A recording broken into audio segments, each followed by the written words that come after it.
Yes, yes, I want it. I want it right now. Give me the child. There's too many of them. Oh my gosh. Holy crap. They're so fat. They're causing the whole ship to fall apart. Oh my gosh, Ah. no, you gotta go this way. Run for your You life. gotta go back through. Oh no. I see here that Subway is in fact not made fresh. Also, their $5 footlongs were not actually a foot long. Also, they hired a spokesperson who is hands down one of the worst people ever. Jared. Yeah. Subway sandwiches, Jared. Like, yeah, I remember those commercials forever, and then all of a sudden it's just like, oh well. He was the first T-Mobile guy. Or was it Boost Mobile? Can you hear me yet? He was the first version of that. Jared was. Yeah. Can you hear me now? Yeah. Good. Can you hear me now? Wherever you saw Jared, you saw a Subway sandwich. Yes. In his hands. Yeah, well, In his he mouth. got paid. How much did he get paid? How much? He was living well. How much I don't know if it was multi-million. did Jared Fogle make from Subway? $4 million. $4 million. I'm saying correctly. That is. How long was he there? Oh, he was their spokesperson for like 98. Yeah. Yeah, for almost Okay. 20 years, dude. And also, there was a bit in an Adam Sandler movie, Jack and Jill. I saw it. I remembered it was in that. Hold on. Let's see. Jack and Jill. There we go. So, yeah, they're... And Nick had a little bit of a delayed reaction to this.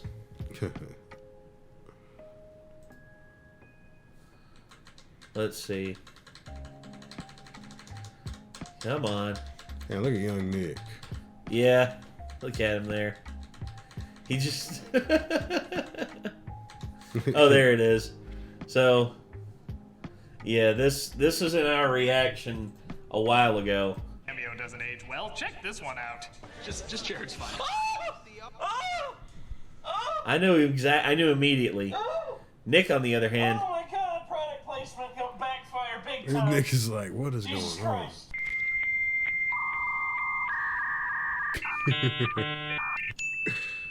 Oh, now I understand. that... Oh.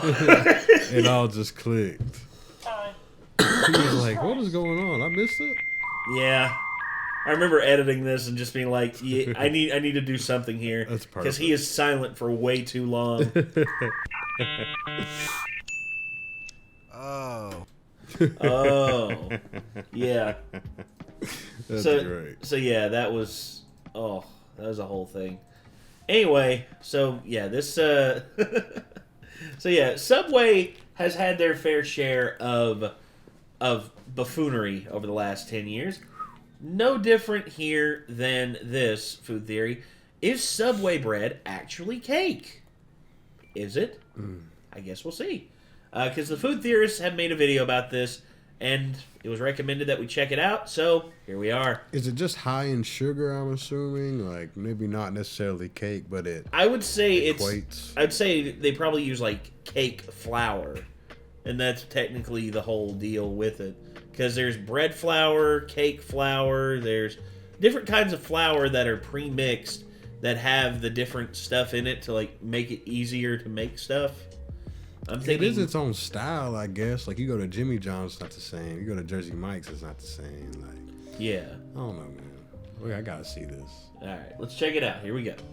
Here's a fun fact. The Subway footlong sandwich is actually a foot long. That might seem obvious, but it wasn't always that way. Back in 2013, there was a viral photo of someone who took a tape measure to a Subway sandwich to show that it was actually only 11 inches in length, which led Subway to hilariously claim, quote, Subway footlong is a registered trademark and not intended to be an actual measurement of length, even though they had explicitly highlighted the fact that it's a foot long in their ads. Anyway, all of this led to a class action lawsuit lawsuit, and as of 2015, Subway now requires that franchisees measure the bread that they serve to ensure that when you order a foot-long or 6-inch sub, you're actually getting a 12-inch long or 6-inch long sub. That's only fair. Fortunately, that's all behind them. Surely Subway isn't hiding any other lies from us that might... Breaking news. Subway's sandwich bread is not bread at all. It's not even serving bread. Subway's bread is actually too sugary to meet the definition of bread.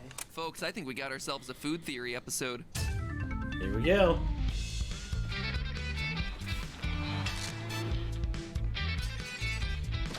But it never came across to me as cakey. Me neither. Hello, Internet. Welcome to Food Theory. Don't forget to sub. Theorists, today we're having a cold cut Actually, am I subbed down here? Oh, no, No, you're not.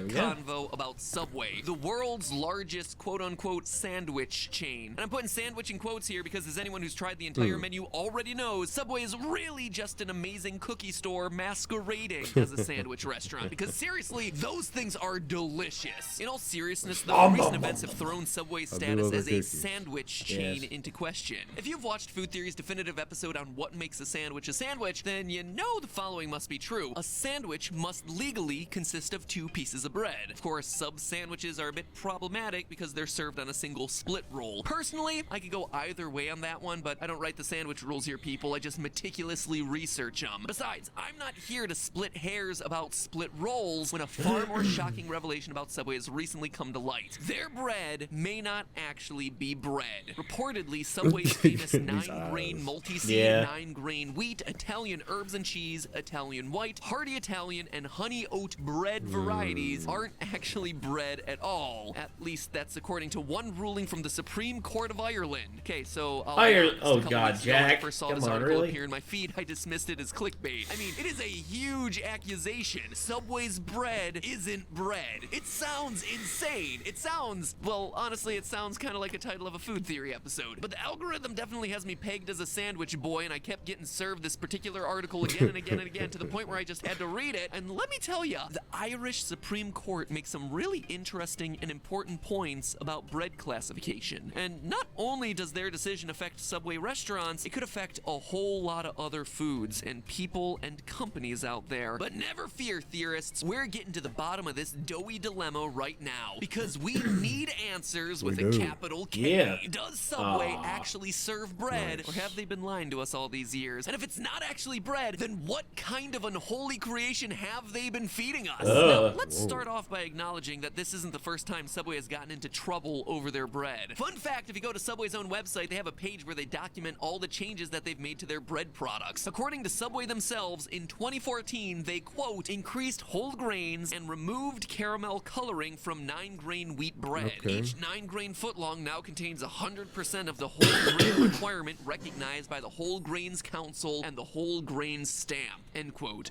Let's just take a moment to appreciate the marketing spin that we just witnessed in that second sentence there. See, the Whole Grains Stamp that Subway is so proudly promoting actually has a few different levels. If there's some whole grains in your food, you might be allowed to display the basic stamp. If over half the grains in your food is whole grain, you get to use the 50% plus whole grain stamp. And if your food contains all whole grains, then you earn the coveted 100% whole grain stamp. Now, from Subway's blurb about their 9-grain footlong, we can see that their 9-grain bread has qualified for the 100% whole grain stamp, right? Wrong. They're tricking us with language. Subway is cleverly disguising the fact that they merely added a So it's 100% of the whole grain requirement. So we meet all the requirements. They meet all the requirements to have to have a whole grain stamp, which means only about 13%.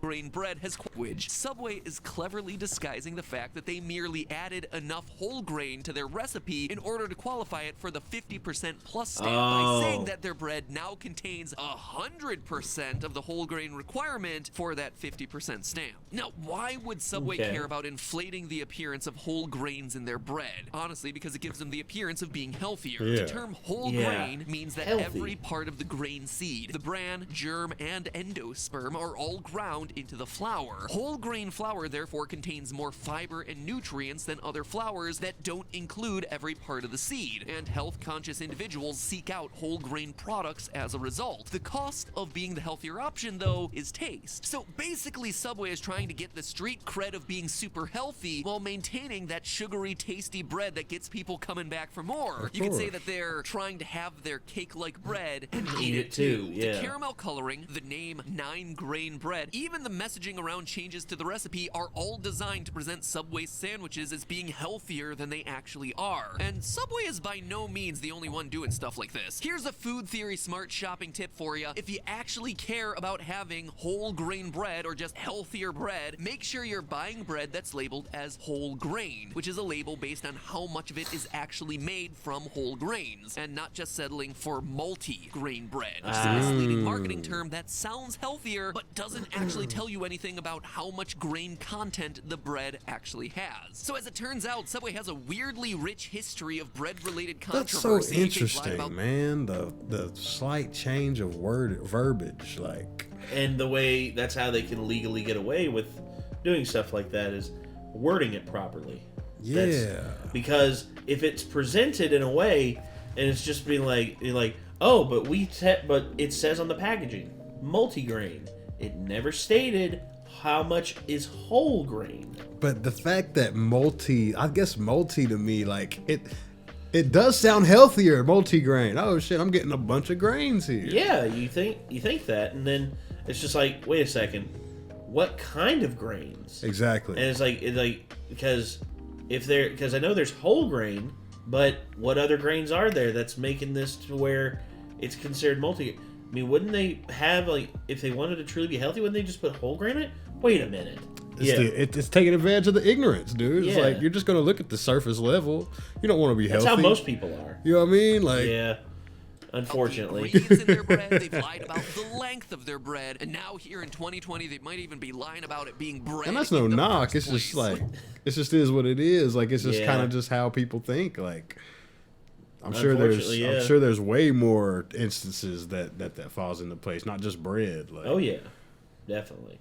Which leads us to the question that brought us here today. Why is the status of Subway's bread up for interpretation? What's Ireland got against delicious bread? What horrific thing have they uncovered about Subway? Well, what it comes down to in this case is our old friend, tax law. See, in Ireland, they have something that's called a VAT, a value-added tax that's applied to all purchases. Or, I guess I should say most purchases. Now, a lot of other countries have something similar to a VAT. Generally speaking, the aim is to take the tax burden off of people buying groceries that are truly essential and put more tax burden on people who are splurging for things like sweets and prepared meals. In the US, for instance, nearly every state has its own variation of which items get taxed more and which get taxed less. And as you can see, it's kind of tough to categorize foods in a succinct way. Terms like food for home consumption and general groceries leave room for interpretation. Yeah. And so you sometimes wind up with weird scenarios like this one in California, where hot and toasted Subway sandwiches come with a sales tax, but cold sandwiches don't. Needless to say, companies like Subway stand to make more money if they can avoid taxes wherever there's a legal gray area of this sort of nature. And in Ireland, Subway stands to save on taxes if they can convince the country to classify their sandwiches as VAT-exempt staple foods. The logic here is that sandwiches are bread-based. Bread is a staple food, therefore getting a sandwich to go from your local Subway is just like getting food from the grocery store, and therefore shouldn't incur the value-added tax, so claims Subway. The counter-argument coming from 5 of the Supreme Court's 9 judges is that Subway's bread isn't bread, at least in the way that tax law defines it. Remember that Subway isn't just claiming that their bread is bread from a culinary standpoint, but from a tax-exempt legal standpoint. They're claiming that their bread qualifies as a staple food. But in Ireland, the Finance Act of 1985 states that the total weight of sugar, fat, and bread improver can't add up to more than 2% of the weight of the flour. And in Subway's bread, sugar makes up as much as 10% the weight of the flour. And I know that I've been dumping on Subway a lot in this episode, but it's not as though they're the only ones putting sugar in their bread. Everyone's doing a it. 6-inch 9-grain wheat bread from Subway contains about 3 grams of sugar. Meanwhile, their competitor Quiznos has 8 grams of sugar in their regular-sized artisanal wheat bread, which is approximately 9 inches in length. So Subway definitely wouldn't be the only restaurant affected by the Supreme Court's decision, which is essentially saying that just because something is called so-called bread doesn't mean that it's a staple food. For instance, banana bread has bread in the name, but it's sweet, something closer to a dessert. Likewise for lemon bread, cinnamon bread, and since it's October, can't forget that autumnal classic, pumpkin bread. There are all kinds of sweet breads out there, and I do want to be clear that I'm saying sweet bread, two not words, sweet and breads. not sweet bread, single word, which is actually a culinary term for the meat made by the thymus or pancreas of a lamb. You heard that space when I said it, right? Because the waiter a few years ago did not hear it when I said it, and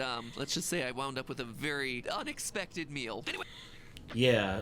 So, what was on that dish? It looked kind of good, though.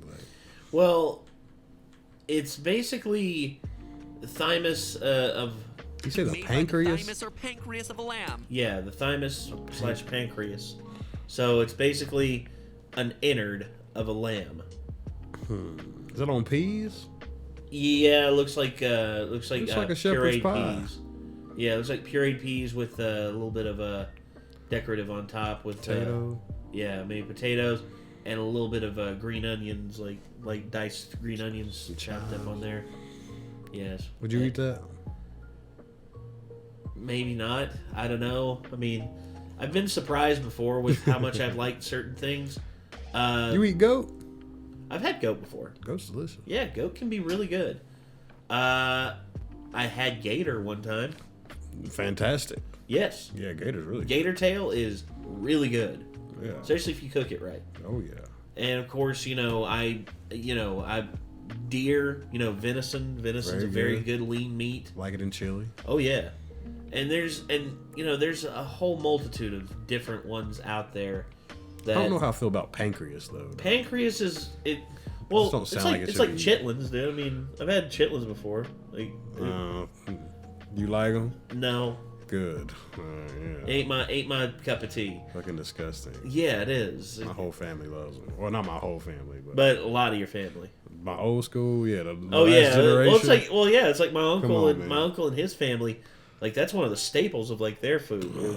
Well, they live on a farm, so go figure. It is what it is. Yeah. And of course, my grandma raises chickens. Every now and again, I go over. I'm like, Grandma, can I have like a dozen eggs?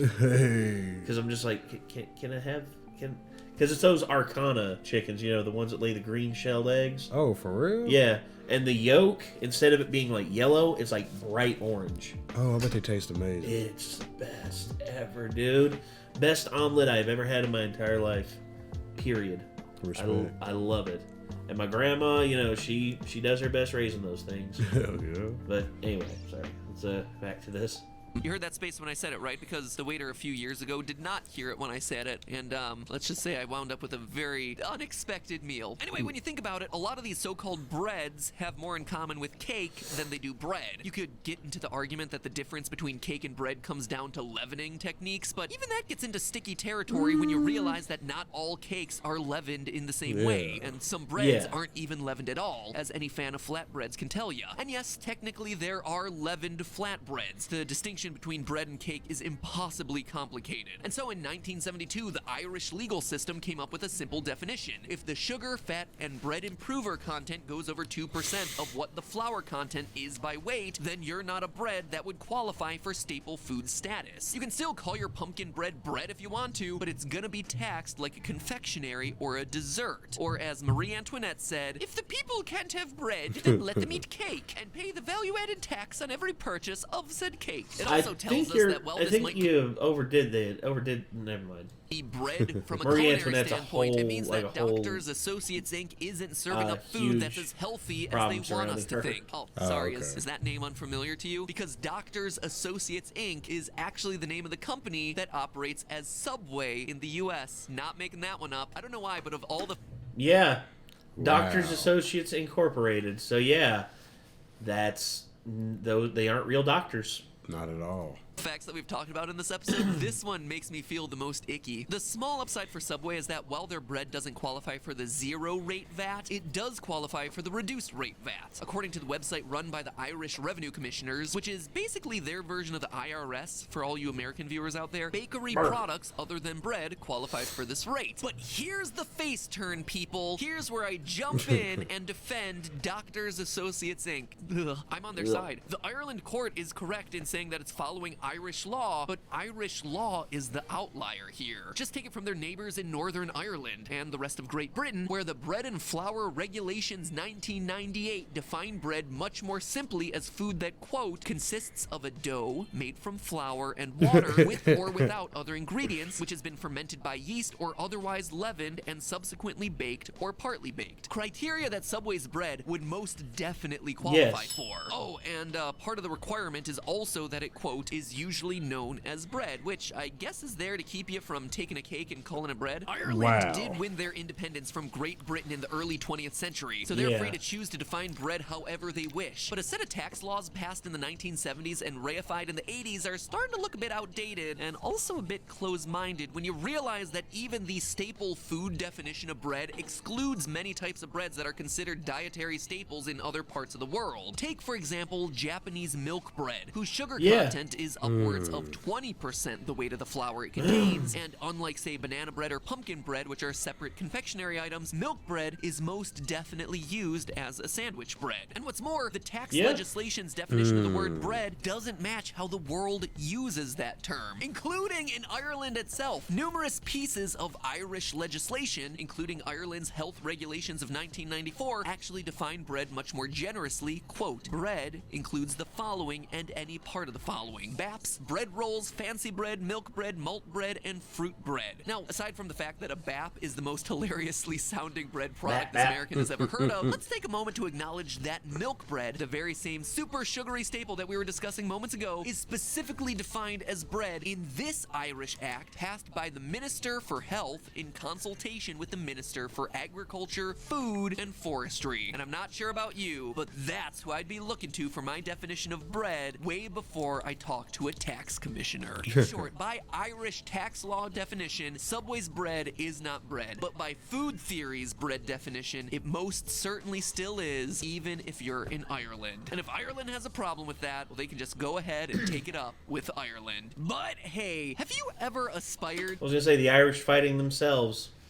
Sounds normal to me. Yeah, what? To be a true sandwich artist? Or heck, maybe you're looking for a community that'll push you to be a better writer. Maybe you want to start a YouTube channel, but you don't have the video production or editing know-how of where to start. Well, my friends, if any of those apply to you, let me introduce you to our sponsor for today's episode, Skillshare, an online learning community with thousands of inspiring classes for creative and curious people. And I wasn't joking about that whole sandwich artist thing either. I just took a class called The Perfect Grilled Cheese, taught by Alana Karp, the head chef at Plated. Not only did she quadruple my knowledge of grilled cheese in like 10 minutes, but she also had a hot tip about mixing fig jam into the cheese. Yeah, I thought it sounded crazy too, but I was so wrong. It actually made for one of the best sandwiches I've ever had in my life. Sorry, big Philly cheesesteak that I devoured during finals week junior year of college. You just got bumped out of the top 5. Folks, Skillshare is all about helping you learn and stay focused. That means no ads. Plus, new premium classes are coming out all the time. I mean, it costs less than $10 a month, so it's not going to cost you a whole lot of bread. And best of all, the first 1,000 people to use the link in my description will get a free trial of Skillshare Premium membership. It is totally free here, people, so stop loafing around and get better at something that you're passionate about with Skillshare. But before any of that, I need to remind you that it's all just a theory. A food theory. Bon appetit. Bone apple tea. Bon apple tea. I've heard people say that. I was just like, you want to run that one by me again there, champ? Bon apple tea. And they're like, bone apple tea. It's like, no, it's bon appetit. It's like, bon appetit. It's like, the hell's bone apple tit? What? It's like, oh. It's like, come on, man. Get cultured, bro. I'm like, whatever. It's like tomato, potato. People are going to say however they want to. And then there's like Appalachian and Appalachian, which if you say it the second way, you're a filthy heathen. Appalachian. Yeah. If you say it the second way, you're a filthy heathen, and you deserve to never say that word again. It's like Mississippi or something. Yeah. Or Minnesota. There you go. Yeah. Or Michigan. Yeah, Michigan. Or it's almost like you're saying Meshuggah. And then of course Iowa. EOA. EOA. Yeah. EOA. Sounds like a different language. Yeah, it sounds like Igbo from like Africa. It's just like, it's like, what language do you speak? EOA. Oh gosh. It's like, is that the language that Francis Ngannou speaks? No. He speaks as in he'll knock your teeth out of your head. And he speaks French. Speaks firm fist. Yes.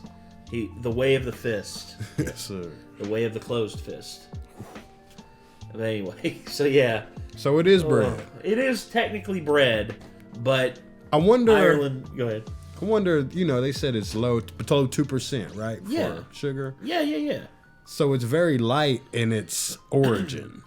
Yes. But it's been curated to become more or less a sugar inhibitor. Yeah, to a certain degree. I mean, there's certain things that you can add. Like shortening.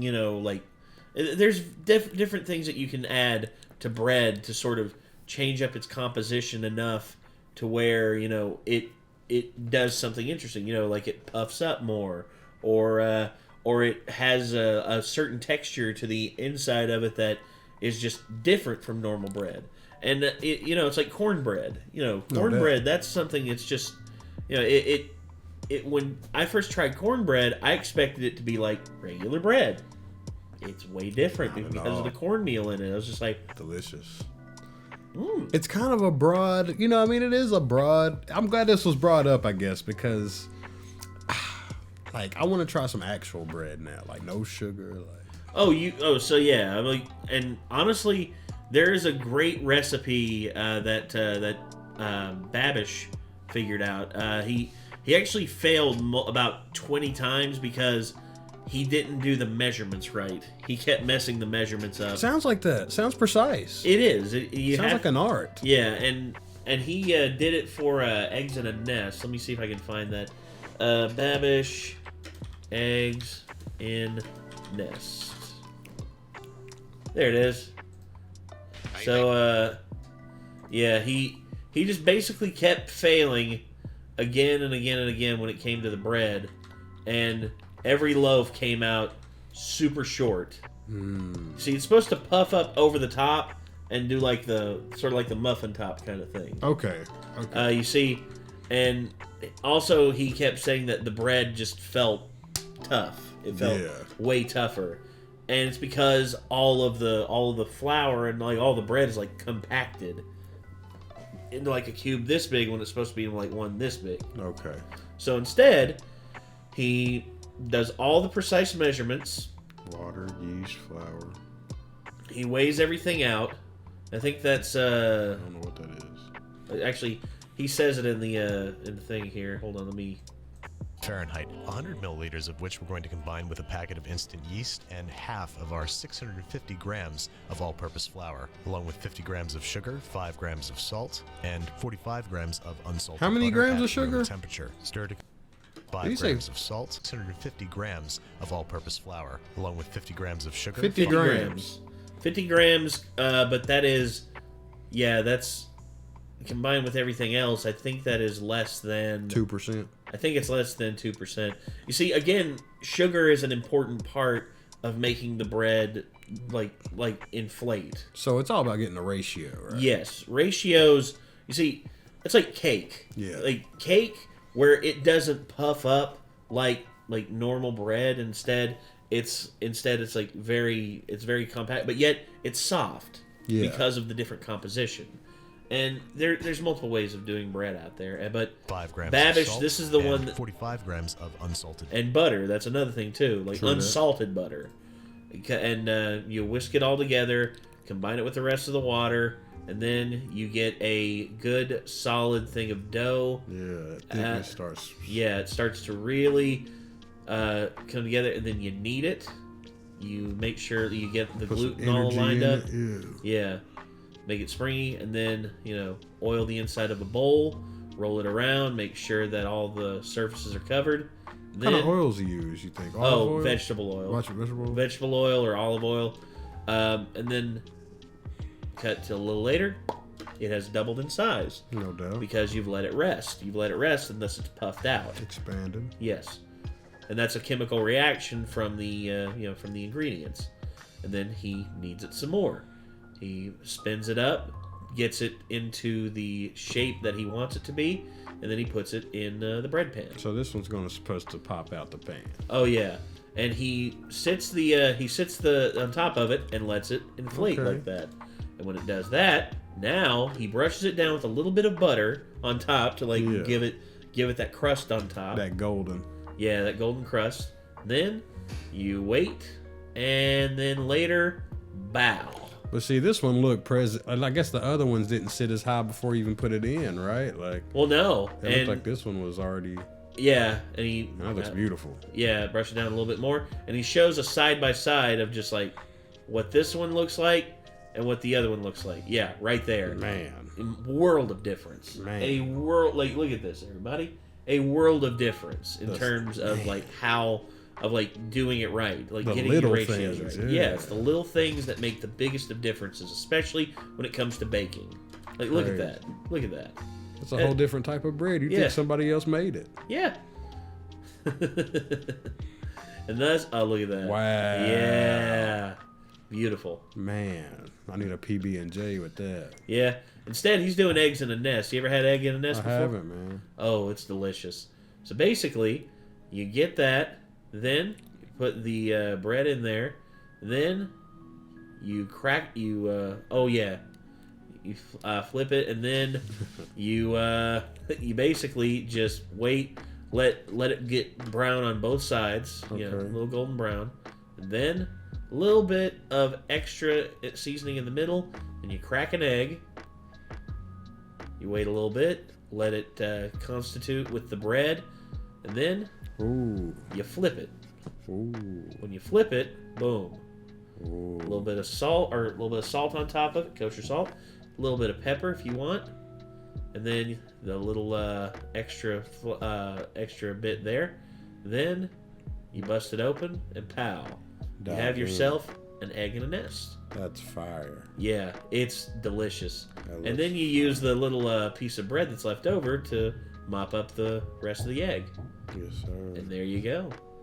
I've become a master at making those. Have you? Yes, I have become a master. What kind of bread do you use? I use brioche. I use brioche bread because I usually either use Texas toast where it's a little thicker cut, or I use brioche bread. Okay. Brioche bread I usually use because the egg really attaches itself to it and constitutes to the brioche bread. Is that your daily? Huh? Is that your daily right there? No. My daily, I do various other things for my breakfast and all that. Like eggs and oatmeal. Yeah, oatmeal guy. Oatmeal, I'm okay on, but eggs, few biscuits, and then of course I'd say also a little bit of hash browns. Okay. Little potato in there. Oh yeah, I basically cook I get them really crispy. I get them really crispy. Like dark. Medium to dark. Okay. I like more edge crisp. Yeah. It's a solid puck. Whenever I basically compact it together, and then I basically make it into a little puck, and then I just put it on there, and it's sort of like the McDonald's ones, except much better. Oh yeah, of course. And I salt them up a little bit, and just have myself a ball. Go on your way, bro. Oh yeah. I'm getting hungry. Me too. So, anyway, hopefully we made y'all hungry. Man. But until next time, everybody. Go make some bread. Yeah, make some bread. However you want to. Enjoy making bread because it's an art. It's an art unto itself. So until next time, I'm Nate. We're drawn up. We'll see you in the next one, everybody. Bye bye. Peace.